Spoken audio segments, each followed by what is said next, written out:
بسم اللہ الرحمن الرحیم۔ السلام علیکم۔ مکتب غامدی کی ایک اور نشست میں خوش آمدید۔ سلسلہ گفتگو 23 اعتراضات کی سیریز میں جاری ہے اور آج اس سلسلے کی ہم قسط نمبر 171 شروع کرنے جا رہے ہیں۔ اجماع کا موضوع زیر بحث ہے۔ اس موضوع کی آج دوسری نشست آغاز کرتے ہیں۔ ہم سے بہت شکریہ آپ کے وقت کا۔ ہم سب مسئلہ پیدا کب ہوا، کیسے ہوا، کیوں ہوا، اور جب مسئلہ پیدا ہو گیا تو کیا دین نے، قرآن نے، شریعت نے اس مسئلے میں ہماری کوئی رہنمائی کی تھی۔ ابتدائی منظرنامہ سامنے آ چکا ہے، وہ فکری مسئلہ سامنے آ چکا ہے کہ جس وجہ سے ضرورت پیش آئی کہ اجماع کی اصطلاح کو وجود پذیر کیا جائے، اور کیا گیا۔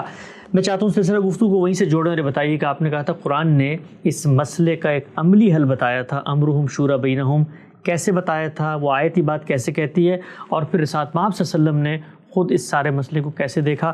بتائیے گا امرہم شورا بینہم، آیت نے مسئلے کو کیسے حل کیا۔ ہم نے مسئلے کی نوعیت سمجھ لی، ہم نے یہ بھی جان لیا کہ اس کا حل قرآن میں موجود ہے۔ میں نے یہ عرض کیا کہ وہ حل کیا ہے، وہ امرہم شورا بینہم کی ہدایت ہے۔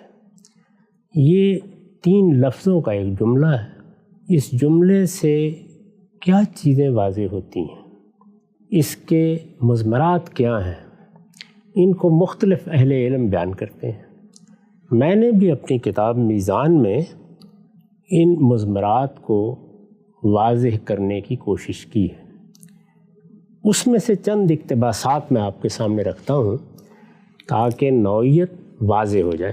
میں نے لکھا ہے کہ اس جملے میں پہلا لفظ امر ہے، جی، یعنی مسلمانوں کے معاملات، ان کا نظم، اس کو جس طرح چاہے تعبیر کر لیں۔ اس کے بعد شورا ہے، یہ دوسرا لفظ ہے۔ یہ فولا کے وزن پر مصدر ہے اور اس کے معنی مشورہ کرنے کے۔ امرہم شورا بینہم یہ جملہ ہے۔ امر کو ہم نے دیکھا، دوسرا لفظ شورا، اس کے معنی مشورہ کرنے کے ہیں۔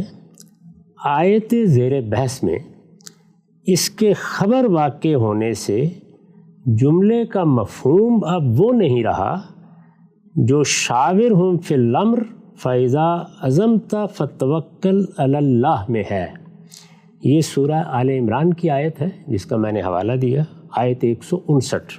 اس آیت میں اللہ تعالیٰ نے یہ فرمایا ہے، اور معاملات میں ان سے مشورہ لیتے رہو، پھر جب فیصلہ کر لو تو اللہ پر بھروسہ کرو۔ عام طور پر اس آیت کو بنائے استدلال بنایا جاتا ہے۔ میں نے یہ عرض کیا ہے کہ اللہ تعالیٰ نے جب امرہم شورا بینہم کہہ دیا تو اب آیت کا مفہوم وہ نہیں رہا۔ وہی بات کہنی مقصود ہوتی تو الفاظ غالباً یہ ہوتے وَفِي الْأَمْرِ هُمْ يُشَاوِرُونَ، اور معاملات میں ان سے مشورہ لیا جاتا ہے۔ اس صورت میں ضروری تھا کہ معاشرہ یا جماعت امیر و مامور میں پہلے سے تقسیم ہو چکا ہوتا۔ امیر یا تو مامور من اللہ ہوتا، اللہ تعالیٰ کی طرف سے کسی کو مقرر کر دیا ہے، یا قہر و تغلب سے اقتدار حاصل کر لیتا۔ میرے پاس قوت ہے، میں نے لوگوں کو شکست دے کر حکومت حاصل کر لی، یہ قہر و تغلب ہے۔ یا کوئی امام معصوم اسے نامزد کر دیتا، یعنی جس کی اتھارٹی پہلے سے مانی جا رہی ہے وہ آگے اس کو نامزد کر دیتا۔ بہرحال وہ کہیں سے بھی آتا اور کسی طرح بھی عمارت کے منصب تک پہنچتا، صرف اسی بات کا پابند ہوتا کہ قومی معاملات میں کوئی رائے قائم کرنے سے پہلے لوگوں سے مشورہ کر لے۔ یعنی اگر جملہ یہ نہ ہوتا، اگر ہدایت امرہم شورا بینہم کے الفاظ میں بیان نہ ہوتی، وہ بات کہی جاتی جو سورہ آل عمران میں کہی گئی ہے، اور یہاں بھی اسی نوعیت کی کوئی تالیف ہوتی، تو پھر یہ بہت کافی تھا کہ مشورہ کر لیا۔ مشورے کو ماننا ہے، نہیں ماننا ہے، اس پر عمل کرنا ہے، نہیں عمل کرنا ہے، یہ مشورہ کرنے والے کی ثوابدید پر ہے۔ تو میں نے لکھا ہے کہ بہرحال وہ کہیں سے بھی آتا اور کسی طرح بھی عمارت کے منصب تک پہنچتا، صرف اسی بات کا پابند ہوتا کہ قومی معاملات میں کوئی رائے قائم کرنے سے پہلے لوگوں سے مشورہ کر لے۔ اجماع یا اکثریت کا فیصلہ تسلیم کر لینے کی پابندی اس پر نہیں لگائی جا سکتی تھی۔ اس صورت میں یہی ہوتا، مشورہ لے جو مسجد بنانے اٹھا ہے کسی سے مشورہ کر لے، اس نے کرنا ہے۔ جو جمعے کا انعقاد کرنے اٹھا ہے وہ کسی سے مشورہ کر لے، مرضی ہے اس کی، یہ اس کی مرضی ہے. لیکن اللہ تعالیٰ نے اس بات کا پابند کر دیا کہ جو فیصلہ بھی کیا جائے گا وہ امرہم شورا بینہم کے اصول پر ہوگا. اب جب یہ پابندی لگا دی گئی تو اس کے مضمرات سمجھنے ہیں، تو میں اس کو بیان کر رہا ہوں. اجماع یا اکثریت کا فیصلہ تسلیم کر لینے کی پابندی اس پر نہیں لگائی جا سکتی تھی. رائے کے رد و قبول کا اختیار اسی کے پاس ہوتا. وہ چاہے میری رائے کو قبول کر لے، چاہے آپ کی رائے کو قبول کر لے، چاہے رد کر دے. رائے کے رد و قبول کا اختیار اسی کے پاس ہوتا. وہ چاہتا تو کسی کی رائے قبول کر لیتا اور چاہتا تو بغیر کسی تردد کے اسے رد کر دیتا. یعنی پھر معاملے کی صورت یہ ہوتی کہ مسلمانوں کو جب کوئی اس نوعیت کا مسئلہ پیش آ جائے تو جو شخص بھی ذمہ دار ہوگا وہ جو رائے چاہے قائم کر لے، البتہ اسے مشورہ کر لینا چاہیے. یہ صورت اب نہیں باقی رہی. چنانچہ میں نے لکھا ہے لیکن امرہم شورا بینہم کی صورت میں اسلوب میں جو تبدیلی ہوئی ہے، یعنی اللہ تعالیٰ نے وفل امرہم جو شاورون نہیں کہا، امرہم شورا بینہم کہا ہے. لیکن امرہم شورا بینہم کی صورت میں اسلوب میں جو تبدیلی ہوئی ہے اس کا تقاضا ہے کہ خود امیر کی عمارت مشورے کے ذریعے سے منعقد ہو. یعنی وہ بھی اب نہ آسمان کے کسی فیصلے سے آئے گا، نہ کسی کے نامزد کرنے سے آئے گا، اس کو بھی اب اسی آیت کے مطابق لوگوں کی رائے اور ان کے مشورے سے آنا ہے. ٹھیک. اس کا تقاضا ہے کہ خود امیر کی عمارت مشورے کے ذریعے سے منعقد ہو، نظام مشورے ہی سے وجود میں آئے، مشورہ دینے میں سب کے حقوق برابر ہوں، جو کچھ مشورے سے بنے وہ مشورے سے توڑا بھی جا سکے، جس چیز کو وجود میں لانے کے لیے مشورہ لیا جائے ہر شخص کی رائے اس کے وجود کا جز بنے، اجماع و اتفاق سے فیصلہ نہ ہو سکے تو فصل نزاعات کے لیے اکثریت کی رائے قبول کر لی جائے. یہ اس جملے کے لسانی مضمرات ہیں. یہ چیزیں اس جملے کی تالیف میں چھپی ہوئی ہیں، ان کو مانے بغیر کوئی چارہ ہی نہیں ہے. اس کی میں نے پھر ایک مثال دے کے وضاحت کی ہے.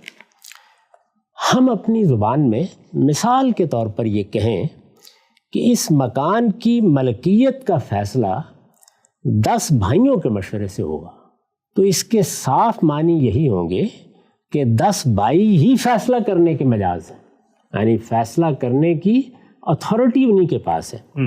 تو اس کے صاف معنی یہی ہوں گے کہ 10 بھائی ہی فیصلہ کرنے کے مجاز ہیں، اور ان میں سے کسی کی رائے کو دوسرے کی رائے پر ترجیح حاصل نہیں ہے. وہ سب بالاتفاق ایک ہی نتیجے پر پہنچ جائیں تو خیر، ورنہ ان کی اکثریت کی رائے فیصلہ کن قرار پائے گی. یعنی یہ 2 باتیں اس سے واضح ہو گئیں. سب نے اتفاق کر لیا، دوسرے لفظوں میں اجماع ہو گیا. یہ آراء زیر بحث آئیں، میں نے اپنی رائے دی، آپ نے اپنی رائے دی. اس کے بعد یہ معلوم ہو گیا کہ کسی کو کوئی اختلاف نہیں ہے. یہ کیا ہوا؟ اجماع ہو گیا، کنسنسس. ٹھیک. اجماع ہو گیا، فیصلہ ہو گیا. لیکن اگر سب لوگ بالاتفاق ایک نتیجے پر نہیں پہنچے، آراء میں اختلاف ہے، تو اکثریت کی رائے فیصلہ کن قرار پائے گی. لیکن یہی بات اگر اس طرح کہی جائے کہ مکان کی ملکیت کا فیصلہ کرتے وقت ان 10 بھائیوں سے مشورہ کیا جائے گا. پہلے جملہ کیا تھا؟ اس مکان کی ملکیت کا فیصلہ 10 بھائیوں کے مشورے سے ہوگا. اب کیا جملہ ہے؟ مکان کی ملکیت کا فیصلہ کرتے وقت ان 10 بھائیوں سے مشورہ کیا جائے گا. تو اس کے صاف معنی یہ ہوں گے کہ فیصلہ کرنے کا اختیار ان 10 بھائیوں کو چھوڑ کر کسی اور شخص کے پاس ہے. اصل رائے اسے قائم کرنی ہے اور اسی کی رائے نافذ العمل ہوگی. رائے قائم کرنے سے پہلے البتہ اسے چاہیے کہ ان بھائیوں سے بھی مشورہ کرے. اس صورت میں ظاہر ہے کہ وہ ان کے اجماع کا پابند ہوگا، نہ ان کی اکثریت کا فیصلہ قبول کرنا اس کے لیے ضروری ہوگا. یہ جملے کی تالیف کو واضح کیا گیا ہے تاکہ یہ سمجھ میں آ جائے کہ 3 لفظوں کے اس جملے میں قرآن نے کیا باتیں کہہ دی ہیں. یہ بھی کہہ دیا ہے کہ لوگ آزادی سے رائے دیں گے، اپنی رائے بیان کریں گے، اپنی رائے پر قائم رہیں گے، لیکن جب وہ رائے سامنے آ جائے گی اور چونکہ معاملہ اجتماعی زندگی سے متعلق ہے، جماعت سے متعلق ہے، معاشرے سے متعلق ہے، دین نے بھی اس کو معاشرے سے متعلق کیا ہے، تو اب لوگوں کو رائے دینے کا حق دے دیا گیا، فیصلہ کرنا ہے۔ فیصلہ یا اکثریت کی رائے سے ہوگا، اور اگر اجماع ہو گیا ہے تو کیا کہنے۔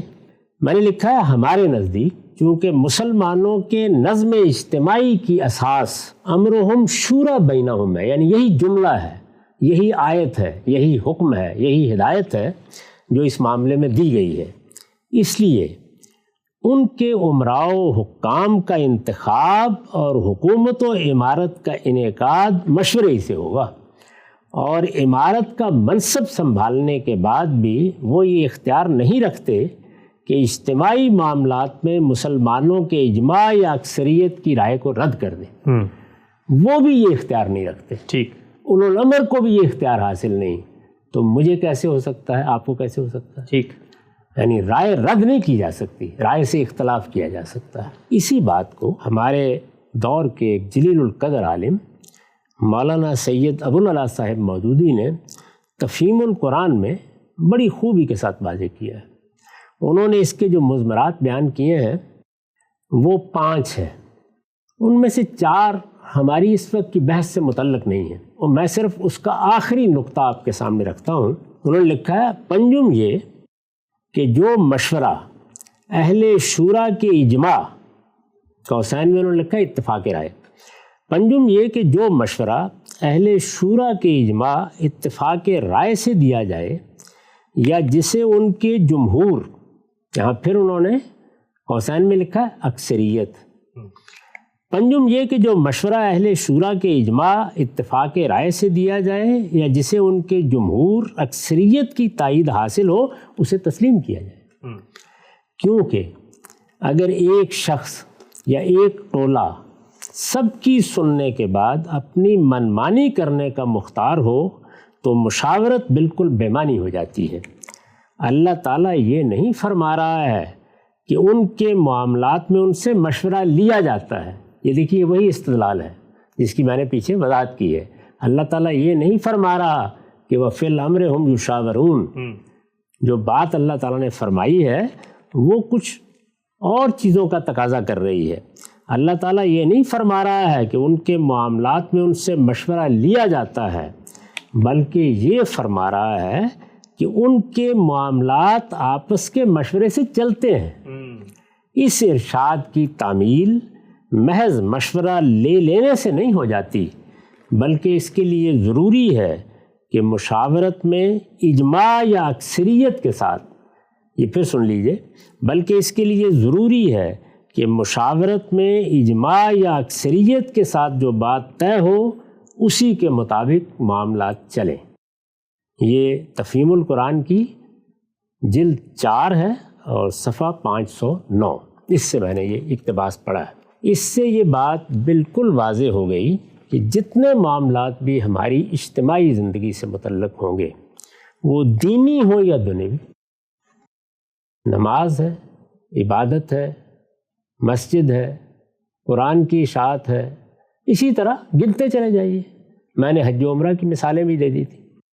ان سب عبادات میں، عبادات کے بعد معاشرت کی چیزوں میں، اور دوسرے تمام ابواب جو کچھ بھی دین و شریعت کو بیان کرتے ہیں، ان سب میں ہم اس بات کے پابند ہیں کہ اگر کوئی معاملہ لوگوں سے متعلق ہے، اس کو جماعت سے متعلق کیا گیا ہے، اس کو مسلمانوں کے معاشرے سے متعلق کیا گیا ہے، تو اس کے فیصلے کے لیے امرہم شورا بینہم کا طریقہ اختیار کریں گے، اور اگر اس میں بحث مباحثے کے بعد کوئی اختلاف ہے تو اکثریت کی رائے فیصلہ کن ہو جائے گی، اور اگر سب نے کسی ایک رائے پر اتفاق کر لیا ہے تو اس کے بعد تو کسی بحث کی گنجائش ہی بات۔ یہاں اجماع سے انحراف نہیں ہو سکتا، اجماع سے انحراف نہیں ہو سکتا، اجماع تو بہت بڑی چیز ہے، اکثریت کی رائے سے بھی انحراف نہیں ہو سکتا۔ ٹھیک، انحراف نہیں ہو سکتا، یعنی میں رائے دوں گا، میں اپنی بات پر اصرار کروں گا، میں اپنی رائے پر قائم رہوں گا، میں اس کو لوگوں کے سامنے ظاہر کروں گا، میں بعد میں بھی لوگوں کو بتاؤں گا کہ صحیح رائے میرے نزدیک یہ ہے، میں رائے عامہ کو ہموار کروں گا، میں اس بات کی صحیح کروں گا کہ میری رائے کے لوگ قائل ہو جائیں، یہ سب چیزیں میں کر سکتا ہوں، یہ میرا آپ کا ہر شخص کا حق ہے، لیکن جو فیصلہ ہو گیا ہے اس کو عملاً تسلیم کر لیا جائے۔ یہ پوری بات سمجھ لینی چاہیے۔ اگر آپ غور کر کے دیکھیں تو اس وقت دنیا میں جو جمہوری معاشرے قائم کیے گئے ہیں ان میں بین ہی اسی اصول کو مان لیا گیا ہے۔ یعنی ہم یہی کہتے ہیں کہ پارلیمنٹ میں ہر شخص کو حق حاصل ہے کہ اپنی رائے کا اظہار کرے، وہ بعد میں بھی اپنی رائے بیان کر سکتا ہے، وہ اس رائے کے دلائل دے سکتا ہے، وہ لوگوں کو اس کا قائل کر سکتا ہے، وہ اپنی اس رائے کی بنیاد پر لوگوں کو منظم کر کے اپنی بات پورے معاشرے تک پہنچا سکتا ہے، وہ اس کے لیے تمام ابلاغ کے ذرائع استعمال کر سکتا ہے، لیکن جو فیصلہ ہو گیا ہے وہ اس پر بھی نافذ ہوگا، وہ باقی سب لوگوں پر بھی نافذ ہوگا۔ اگر انہی مثالوں کو لے لیں تو مسجد بن جائے گی، میں اصرار کر سکتا ہوں کہ میرے نزدیک یہ مسجد فلاں جگہ پر بننی چاہیے تھی، لیکن اب مجھے وہاں نماز پڑھنی ہے، جا رمضان کا اعلان کر دیا جائے گا، میں اصرار کر سکتا ہوں کہ یہ اعلان غلط ہوا ہے، اس میں فلاں خامی ہے، اس میں صحیح طریقہ یہ تھا، میں اس پر دلائل دے سکتا ہوں، لیکن مجھے بھی اسی کے مطابق رمضان کی ابتدا کرنی ہے، اسی کے مطابق روزے رکھنے ہیں۔ ٹھیک، عیدین کے بارے میں فیصلہ سنا دیا جائے گا اسی اصول پر، امرہم شورا بینہم کے طریقے پر، میں اس فیصلے بھی اختلاف کر سکتا ہوں، میں اس میں اپنی رائے دے سکتا ہوں، اسی پر تمام معاملات کو قیاس کر لیجئے۔ یعنی یہ ہدایت میرے نہ رائے قائم کرنے پر کوئی پابندی لگاتی ہے، نہ رائے کو ظاہر کرنے پر کوئی پابندی لگاتی ہے، نہ رائے دوسروں تک پہنچانے پر کوئی پابندی لگاتی ہے، بلکہ ان تمام چیزوں کے لیے بنیاد فراہم کرتی ہے، اس لیے کہ آراء ہوں گی، نقطہ نظر ہوں گے، لوگ ان کو لوگوں کے سامنے لائیں گے، اسی صورت میں مشاورت کی فضا پیدا ہوگی، اسی میں اس پر بحث و مباحثہ ہوگا، اسی میں کچھ نتائج نکلیں گے۔ لیکن مجھے اس بات کا پابند کر دیتی ہے کہ تم معاشرے میں، جماعت میں کوئی اختلال پیدا نہیں کرو گے، کوئی انتشار پیدا نہیں کرو گے، عملی طور پر جو فیصلہ ہو جائے گا اس کو جس طرح ہوا ہے اسی طرح مان لیا جائے۔ اگر جہاد کا اعلان ہو گیا غم صاحب تو کیا لڑنے بھی جائیں گے ہم نہ مانتے ہوئے؟ اگر جہاد کا اعلان ہو گیا ہے اور اس میں کوئی اخلاقی پہلو نہیں ہے، یعنی مجھ پر یہ واضح ہو گیا کہ یہ لوگ تو ظلم و عدوان کی بنیاد پر آگے بڑھ رہے ہیں، تو پھر میں جان دے دوں گا، اختلاف کروں گا، لیکن یہ کہ اگر اس طرح کی کوئی چیز نہیں ہے، معاملہ تدبیری ہے، تو پھر میں سر تسلیم خم کر دوں گا، اچھا، خواہ اس کے کچھ بھی نتائج نکلے۔ یعنی تدابیر کے معاملے میں تو لوگوں ہی کو فیصلہ کرنا ہے، لیکن اخلاقی امور کے معاملے میں میری ذمہ داریوں کی نوعیت اور ہو جاتی ہے۔ اس وقت بھی میں نے جتنی مثالیں دی ہیں ان میں کوئی اخلاقی مسئلہ پیش نہیں ہے، بڑی اہم بات، لیکن اخلاقی معاملات، مجھے کسی کی جان لینی ہے، ان کے لیے بالکل الگ ہدایات ہیں۔ وہاں بھی یہ نہیں کہ میں اختلال پیدا کر دوں گا، میں بغاوت کر دوں گا، نہیں، میں اس حکم کی اگر خلاف ورزی کروں گا یا اس میں ساتھ نہیں دوں گا تو اس کے نتائج پھر بھگت لوں گا، یعنی اس کے کانسیکوینسز ہوں گے، ہو سکتا ہے مجھے جیل میں ڈال دیا جائے، ہو سکتا ہے مجھے کوئی سزا دی جائے، پھر میں اس کو بھگت لینے کے لیے تیار ہو جاؤں گا۔ تو یہ طریقہ ہم مسلمانوں کو بتایا گیا ہے، اسی طریقے کو بالآخر پوری دنیا میں تسلیم کیا گیا ہے۔ بادشاہت کے نظام کے مقابل میں یا آمریتوں کے مقابل میں یا استبدادی حکومتوں کے مقابل میں اس وقت جو جمہوری معاشرے بنے ہیں وہ اسی اصول پر قائم ہے۔ ایک طرف رائے کی آزادی، اس کو قائم کرنے کی آزادی، اس پر قائم رہنے کی آزادی، اس کو ظاہر کرنے کی آزادی، اس کے لیے لوگوں کو منظم کرنے کی آزادی، اور دوسری جانب اختلال سے پرہیز کی پابندی، کسی صورت میں بھی اس کی خلاف ورزی نہیں کی۔ قانون بن گیا ہے تو اب وہ قانون ہے، اس کے مطابق عدالتیں فیصلے کریں گی، وہ بھی اس سے سر منہ انحراف نہیں کر سکتی، لوگ اسی قانون کے مطابق اپنی ذمہ داریاں ادا کریں گے، وہ بھی اس سے انحراف نہیں، اگرچہ وہ آپ کے نزدیک خلاف قرآن فیصلہ ہو، وہ خلاف قرآن ہے میرے نزدیک، لیکن باقی لوگوں کے نزدیک وہ قرآن کے بالکل مطابق ہے۔ میں نے وہ عرض کر دیا کہ اگر کوئی ایسا مسئلہ پیش آ جائے گا کہ جہاں مجھے اللہ تعالیٰ کی نافرمانی کرنی پڑ رہی ہے یا کسی اخلاقی معاملے میں میں وہاں مسئول ہو سکتا ہوں، تو پھر میں اس کی قیمت ادا کروں گا، لیکن اس سے اس صورت میں بھی انحراف کروں گا، اس کی پابندی نہیں کروں گا، اس کے خلاف بغاوت کا حق مجھ کو حاصل نہیں۔ ٹھیک، یہ وہ چیزیں ہیں جو ایک ایک مرحلے کے لحاظ سے سمجھ لینی چاہیے۔ ہمیں اللہ تعالیٰ نے جب یہ راستہ بتایا ہے تو ان سب چیزوں کا بھی پابند کر دیا ہے۔ یہ مسئلہ اس لیے پیش آتا ہے کہ ہمیں اختلاف ہوتا ہے۔ اگر کسی موقع پر رائے قائم کی گئی ہے اور سب کو اتفاق ہو گیا ہے اور مجھے بھی اس سے اتفاق ہے، تو پھر بحث کس چیز کے اوپر؟ ارباب اہل وقت نے ایک فیصلہ کیا ہے، اولوالامر نے ایک فیصلہ کیا ہے، کسی ادارے کی انتظامیہ نے ایک فیصلہ کیا ہے، کسی جگہ بھی جہاں مسلمان مل کر کوئی فیصلہ کرتے ہیں اور وہ اجتماعی زندگی سے متعلق ہے، یعنی اس کا تعلق انفرادی معاملات سے نہیں ہے، وہ اس کو تو موضوع ہی نہیں بنا سکتے کہ مجھے رفع یدین کرنا یا نہیں کرنا۔ جی، یہ تو انفرادی معاملات سے متعلق چیزیں ہیں۔ جہاں اجتماعی معاملات زیر بحث آتے ہیں، اور ان کی میں مثالیں دے چکا ہوں کہ وہ عبادات میں ہے، معاشرت میں ہے، سیاست میں ہے، جہاد میں ہے، حدود میں ہے، جہاں زیر بحث آئیں گے وہاں امرہم شورا بینہم کے اصول پر بحث ہوگی، گفتگو ہوگی، ایک دوسرے سے تبادلہ خیالات ہوگا، آخر میں فیصلہ ہوگا۔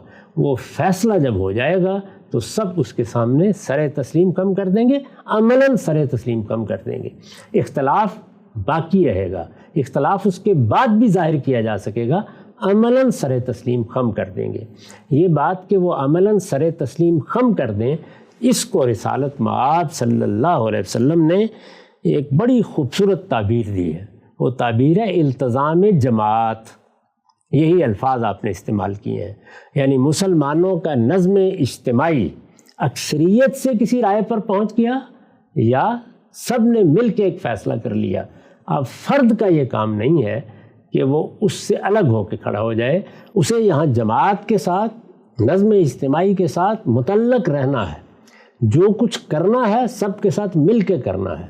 جمعے کا انعقاد ہے تو سب کے ساتھ مل کر نماز ادا کرنی ہے۔ عیدین کا انعقاد ہے تو اپنی الگ عید پڑھنے کے لیے کہیں نہیں چلے جانا۔ حج کا انعقاد ہے تو جس دن وہ ہوا ہے سب کے مشورے سے اسی دن کرنا ہے، ہاں اس سے اختلاف ہو، اور وہ اختلاف غیر معمولی بھی ہو سکتا ہے، لیکن اس کی پابندی کرنی ہے۔ تو میں نے عرض کیا کہ اس کو رسالت مآب صلی اللہ علیہ وسلم نے التزام جماعت سے تعبیر کیا ہے۔ مسلمانوں کے نظم اجتماعی کے ساتھ جڑے رہو، اور یہ محض مشورہ نہیں ہے، یہ محض عام سی ہدایت نہیں ہے، یہ محض ترغیب نہیں ہے۔ آپ نے فرمایا ہے کہ اگر کوئی شخص اجتماعی فیصلوں سے انحراف کا راستہ اختیار کرتا ہے تو وہ جماعت سے الگ ہو جاتا ہے، اور اگر وہ جماعت سے بالشت برابر بھی الگ ہو جاتا ہے تو وہ جاہلیت کی موت مرے گا۔ نقطہ بالکل واضح ہو گیا غانم صاحب۔ اگر اکثریت اجتماعی معاملات سے متعلق کوئی فیصلہ کر دیتی ہے یا ان معاملات میں اجماع ہو جاتا ہے تو وہ کیوں واجب العمل ہے، اس کی اطاعت کیوں لازم ہے، اس کو ماننا، تسلیم کرنا دین کا کیسے تقاضا ہے۔ امرہم شورا بینہم کی ہدایت کے عقلی اور لسانی مضمرات کے ہیں، بڑی تفصیل سے نقطہ سامنے آیا۔ سلسلہ گفتگو کو آگے بڑھائیں گے اور جاننے کی کوشش کریں گے کہ رسول اللہ صلی اللہ علیہ وسلم نے اس باب میں کیا ارشادات، کیا ہدایات، کیا تلقین کی ہے۔ سب کو زیر بحث آئے کا وقت یہاں پہ ختم ہوتا ہے، دوبارہ حاضر خدمت ہوں گے، اب تک آپ کا بہت شکریہ۔